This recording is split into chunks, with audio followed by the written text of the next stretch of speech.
Les travaux des États généraux de la communication et des médias sont presque à leur terme. Les recommandations des commissions ont été adoptées. Il ne reste que son peaufinage, puis la clôture probablement par les chefs de l'État. Et le collectif des députés nationaux de 26 provinces que mène Gratien Iranka continue de faire la pression sur le bureau de Mbosso Kodia. L'élu de Bunia-Ville a convoqué ses collègues de Kinshasa à une réunion de réflexion ce vendredi autour de, selon le communiqué, la gestion chaotique de l'Assemblée nationale. Le ministère rwandais des Affaires étrangères a annoncé ce vendredi la réouverture du principal poste frontalier avec l'Ouganda. Fermé depuis 2019 en février, Gatuna est une importante route commerciale terrestre. C'est les débuts du week-end et merci d'être avec nous sur Télé 50. Les états généraux de la communication et des médias sont presque à terme. Les commissions ont toutes présenté leurs recommandations et une commission spéciale a été mise en place pour peaufiner la dernière mouture sanctionnant les assises. Le ministre de la Communication, Patrick Mouyaya, s'est félicité du déroulement des travaux. Troisième jour des débats éclatés en 3 commissions, notamment la commission des textes régissant le métier, le travail sur la viabilité économique des entreprises et des médias. Et enfin, la commission de la définition de la politique nationale de la communication. Commission au sein de laquelle les échanges dirigés par Jean-Marie Kassamba où les débats se déroulent dans un climat participatif.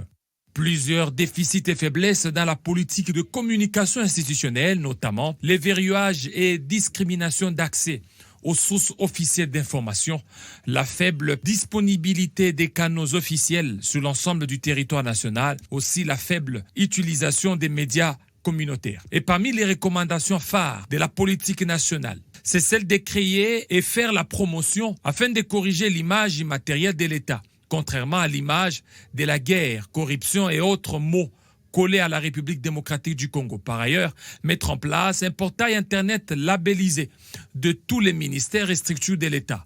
Et enfin, la prise en charge des médias locaux, contrairement à ceux d'autres qui sont financés par l'extérieur du pays. Plusieurs questions restent en suspens telles que la dépolitisation de la presse et quel type de médias. Faut-il médias publics ou médias d'État? Dans un autre registre, c'est pour leur première fois que les opérateurs des vues soient intégrés dans les discussions des états généraux de la communication et des médias. Ils ont profité pour parler de leurs desiderata au sein de la commission politique nationale. La commission de Jean-Marie Kassamba, chargée de la définition de la politique nationale et de la communication, est considérée comme le cœur de cette messe d'intellectuels du monde des médias, d'où elle bénéficie de la participation des grands noms de l'espace médiatique congolais, notamment les professeurs Malembe, Tamadiak, professeur Émile Bongeli, Kazembe Muzembe de la RFI, Moïse Moussangania, Mami Ilela, José Nawak pour ne citer que cela. La République démocratique du Congo agit toujours pour la paix et la stabilité dans le monde via une approche multilatérale des enjeux globaux. Affirmation du chef de l'État lors de la cérémonie d'échange de vœux avec le corps diplomatique accrédité en RDC. Les ambassadeurs étrangers accrédités à Kinshasa ont également salué le leadership de Félix Antoine Tshisekedi à la tête de la RDC et de l'Union africaine. Reportage de la presse présidentielle. Le Palais de la Nation a connu une matinée politique ce jeudi 27 janvier 2022 avec la présence très nombreuse dans la grande salle de congrès des ambassadeurs et chefs des missions diplomatiques accrédités en République démocratique du Congo venus tous participer à cette importante cérémonie. 11h20, le chef de l'État Félix Antoine Tshisekedi Tshilombo rejoint les diplomates dans la salle et c'est le début du déroulé de la cérémonie. Les doyens du corps diplomatique présentent au chef de l'État, à son épouse et à l'ensemble du peuple congolais les vœux de bonheur, de paix et de prospérité au nom du corps diplomatique. Il salue la restauration de la tradition diplomatique d'échange de vœux en RDC et les réformes politiques, économiques et d'établissement de l'état des droits en RDC avec l'avènement de Félix Antoine Tshisekedi Tshilombo à la magistrature suprême. Intervenant à son tour, le président de la République Félix Antoine Tshisekedi Tshilombo réciproque les vœux les meilleurs au corps diplomatique. Il réitère sa volonté d'engager la RDC dans la voie de son ouverture au monde extérieur en brisant l'isolement diplomatique. Depuis mon accession à la magistrature suprême, j'ai fait du retour de la République démocratique du Congo sur la scène internationale l'une de mes priorités, avec un objectif clair, celui d'ouvrir mon pays au monde et de briser son isolement diplomatique. À ce jour, je peux me réjouir d'affirmer que la réintégration de mon pays dans le concert des nations est devenue une réalité. Parlant de la situation sécuritaire dans l'est du territoire national, le chef de l'État a notamment salué la contribution de partenaires qui soutiennent les efforts de la RDC dans la pacification de la partie est du pays. Il a réaffirmé la poursuite de la politique de bon voisinage pour la consolidation de la paix, la stabilité et le développement dans l'est du pays. Et le collectif des députés nationaux a annoncé la tenue d'une réunion ce vendredi à l'Assemblée nationale pour réfléchir, selon les termes du communiqué, sur la gestion chaotique de l'Assemblée nationale. Ce groupe des députés a retenu 14 griefs contre le président de la Chambre basse du Parlement, Jean-David Kilolo. Dans un document circulant sur les réseaux sociaux, les collectifs des députés nationaux des 26 provinces prévoient une réunion ce vendredi au Palais du Peuple pour mener des débats autour d'une réflexion en homme libre sur la gestion chaotique de l'Assemblée nationale. Le collectif 26 provinces décrit la perte du pouvoir législatif de l'Assemblée nationale en voie de considération comme un organe sous-traitant de l'institution président de la République. La neutralisation, la manipulation des autres membres du bureau et organes de l'Assemblée nationale, l'absence des réunions de la conférence des présidents, la prise des décisions déséquilibrées, la manipulation et la mauvaise gestion des députés nationaux issus de l'opposition. Dénonce irakienne de Saint-Nicolas, invité de Kinshasa Direct. L'indépendance même de l'Assemblée nationale commence à devenir un problème. Parce que vous savez, nous sommes face à la séparation des pouvoirs. Parce que vous savez qu'il y a 3 pouvoirs, législatif, exécutif et judiciaire. Et quand nous sommes dans une situation où le pouvoir législatif commence à ne pas être indépendant et qu'il y a interférence des pouvoirs exécutifs, c'est un danger pratiquement pour la démocratie, parce que nous sommes en démocratie. Selon le communiqué des collectifs des 26 provinces, le réseau mafieux des détournements entre le président de l'Assemblée nationale et la Banque Afriland, substitué même au service de la questure sur certaines questions financières, l'utilisation abusive des frais de fonctionnement de l'Assemblée nationale pour les activités politiques, autres, notamment la mobilisation des délinquants pour des démonstrations populaires. Est-ce qu'il y a des exemples concrets? Des exemples concrets. Vous voyez, on a évalué l'état des sièges. Okay. Un travail qui a fait 3 mois. Après 4 ou 5 mois, nous avons rendu nos conclusions qui a été adoptée par la plénière. Et toutes les recommandations, toutes les résolutions votées par l'Assemblée plénière, par l'Assemblée nationale, qui devaient être transmises au gouvernement, n'ont pas été prises en compte. Cette initiative est née alors que la crise politique secoue actuellement l'union sacrée de la nation suite à l'annonce sur les réseaux sociaux de la démission de Jean-Marc Akabount. Et l'on nous signale par ailleurs que le site du Palais du Peuple serait occupé par des éléments de force de l'ordre. Sur son compte Twitter, le député national Gratien Iranka, qui se présente comme le ténor de ce collectif, s'est plaint de la présence des personnes venues perturber leur réunion. Nous y reviendrons dans notre édition du soir.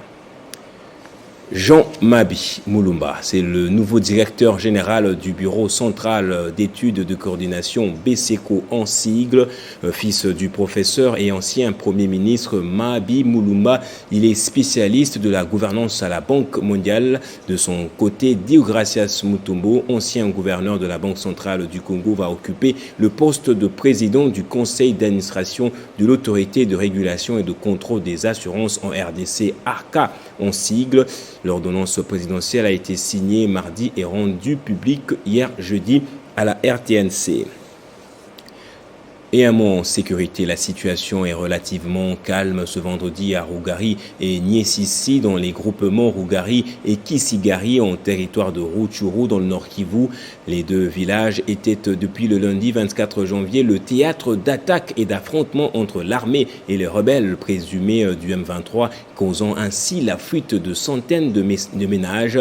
Les FARDC avaient mené une contre-offensive qui a permis de repousser ces combattants du mouvement rebelle M23.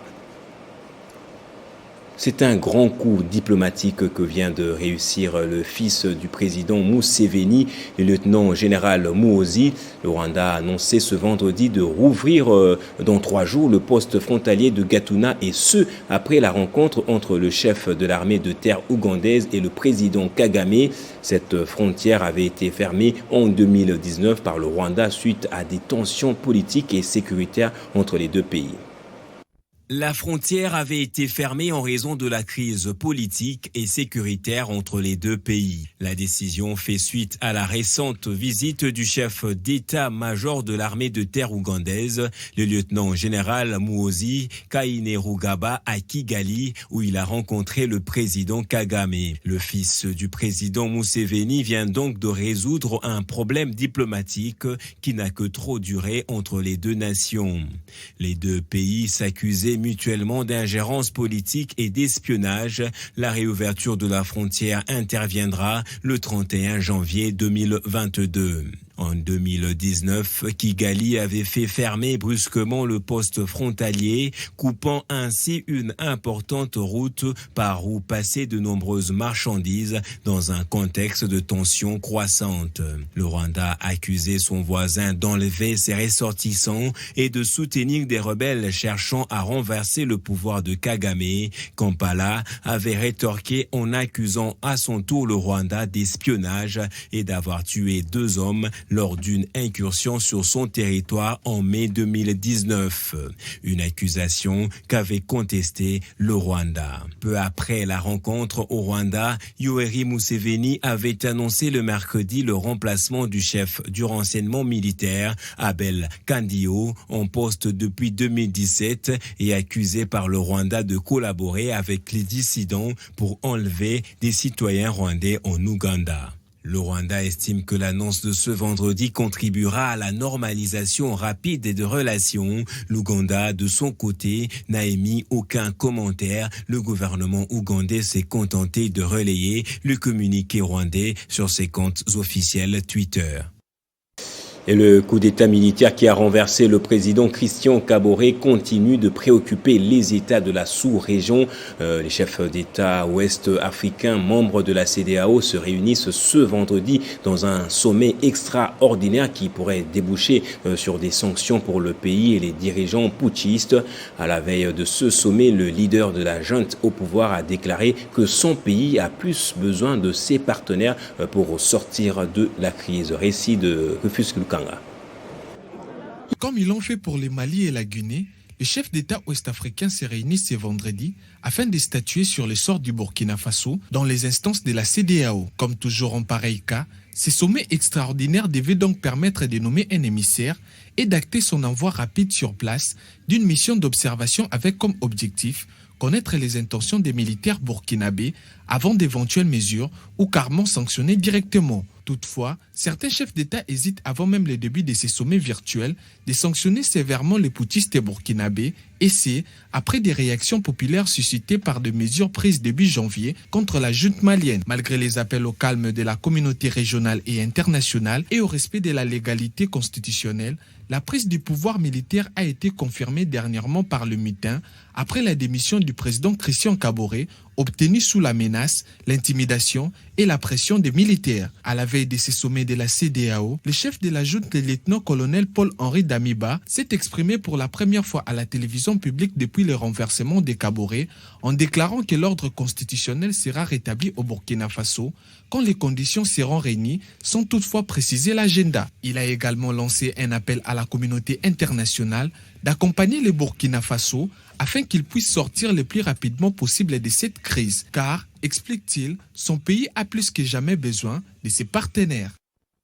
Et en sport, pour terminer, le champion du monde de WBC des poids mi-lourds, Ilunga Makabu, va défendre son titre contre le Sud-Africain Thabiso Mchunu ce samedi soir à Ohio, aux États-Unis. Après plusieurs semaines de préparation, le pugiliste congolais se dit prêt à affronter le Sud-Africain qu'il a déjà battu par KO en 2015.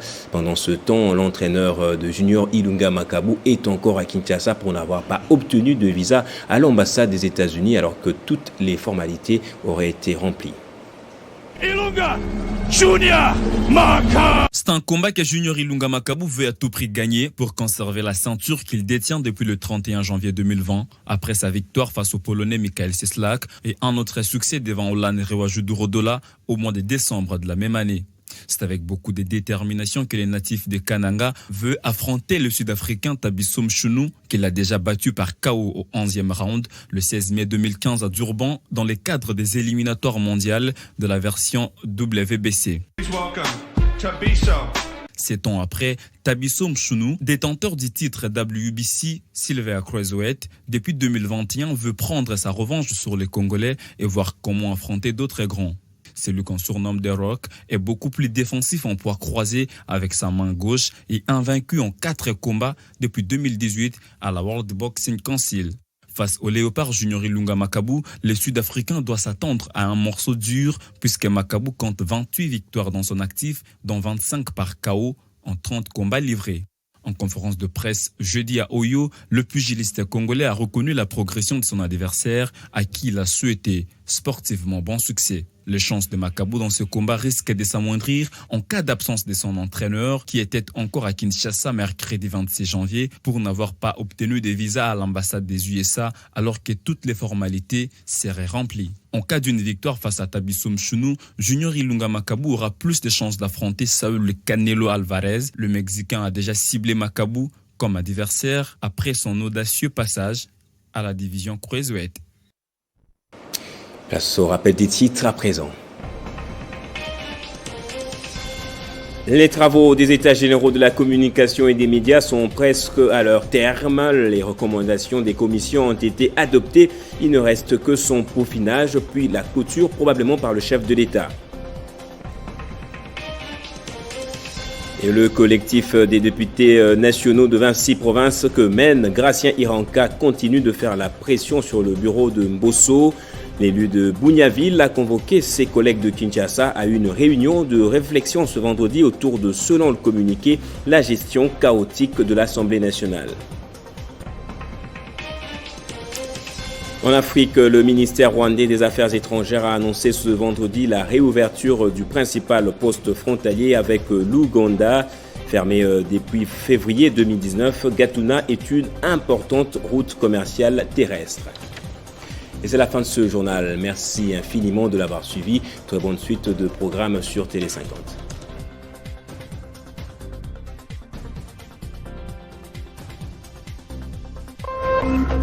Téléchargez les infos Télé 50 sur www.tele50.cd.